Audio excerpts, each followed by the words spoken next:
another running video this morning, but not just a running video. I'm going to be the first man to fight a 3-time Hall of Famer, but just doing it myself. John Fury style. Running, bare knuckle, heavy bag, eating, living in the woods, chopping trees, eating the filth of the earth. I'm doing it gypsy style. And I'm going to prove to everybody out there, where there's a will, there's a way. Don't need a trainer. Don't need a SC. I don't need none of that crap.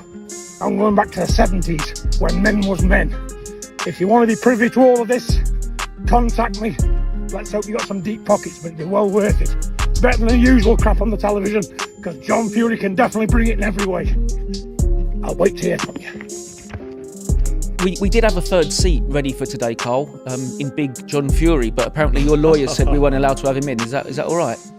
Maybe. I mean, if Big John was in here, we don't know what we'll go off to. You don't know which John you're going to get, but the other day, which obviously what you're referencing, it was just out of control. It made no sense. Yeah. And when he came down the stairs shouting, where is it? I was kind of stood right in front of him, but just about to make my Netflix debut. Hiding behind Lennox, weren't you? Hiding behind Lennox, exactly. There was that as well. I felt brave next to Lennox, but I kept my mouth shut. I kept professional and thought that would cool him down and pipe him down a bit. But he went on for quite a long rant. And for what, I don't know. He's talking about me using his name on my YouTube channel to get some momentum, and I don't know. He's a very strange character, but he is a character, and I think if he was trying to promote the fight and bring a bit of attention to the sport, then he certainly does that every time. George, you were the last man maybe to get into Cole's head and made him cry, didn't you? Yeah. He's gonna cry now, Wally. Do you think John has got the same mind games as you? Yeah, well, only time will tell, you know. And Carl's got a lot more wisdom now, so maybe he can, you know, bat away these antics of John. But I don't know. I'm intrigued by it. I've got to say, I've been intrigued by it. But yeah, maybe that's the fight we all want to see, Carl. Is it you and John? Would you relace up the gloves for that fight? Well, listen, I'm not going to back down. If John Fury is serious about actually fighting, it's not going to be on the undercard of Tottenham. It's not going to be licensed or sanctioned by anybody. And listen, if he's serious, I'm not going to back down. That's all I'm going to say for now. And it's not over yet either. So massive size advantage for John Fury. Presumably, Carl Froch can't lose that. I can't believe we're talking about John Fury. He can't lose to John Fury. It's impossible.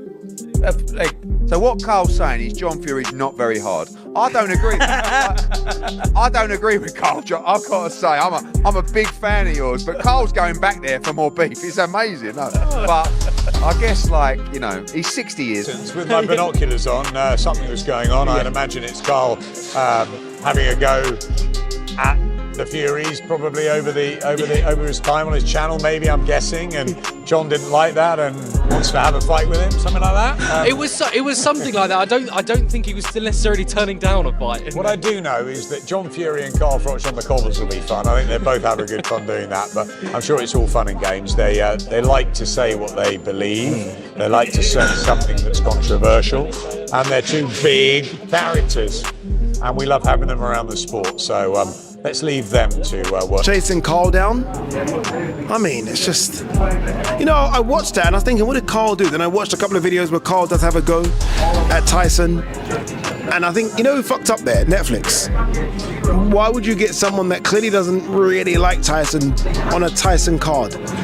Or at least in the studio to present. So you can understand why John's like, well, you're making money off my son fighting. No, I don't. I kind of get that.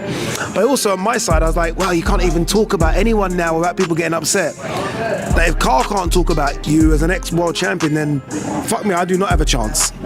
So it just kind of made me feel like everyone's a bit too sensitive, really. But look, I like John, I like the Furies, I like all of them. I've always said that I think they bring so much excitement to the boxing game. Shane, Tyson, John, all their clan, Tommy. but they can't get upset at someone like Carl having an opinion. They should be able to have an opinion without someone screaming and shouting at you. That's my... Myself, I don't know what I was seeing in his eyes. I remember my neck being sore because I was looking at him like that. I was shaking, if I'm being honest, genuinely. I came out of the video looking better than I felt inside.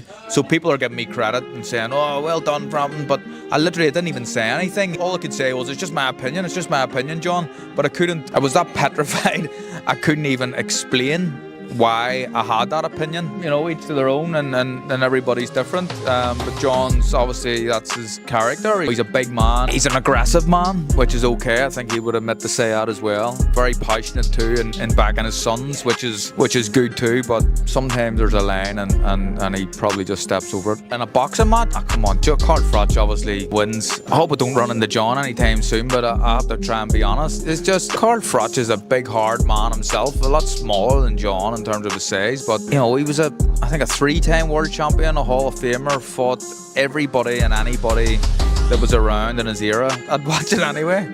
And maybe I've actually asked Froch if he needs a corner man. I'll hold the bucket for him. Expecting it, but I know that he blows up before press conferences, and you know, he's just getting some steam off, blowing some steam off. He said he wanted to fight you in your prime. Do you remember that? Yes, he did. I remember that, and I was like, he's not serious, is he? We didn't really take him too serious, but he did offer the fight.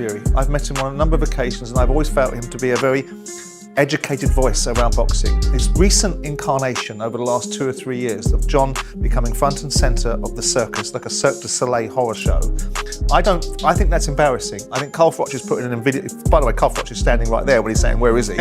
Carl Froch is doing his first broadcast for Netflix. He doesn't want any of this. The one thing I don't think Carl Froch is frightened of is John Fury. I know it's theatrics. I know it's part of the show. I know it brings noise, and I suppose in its space it does its job. But is it not just a tad embarrassing?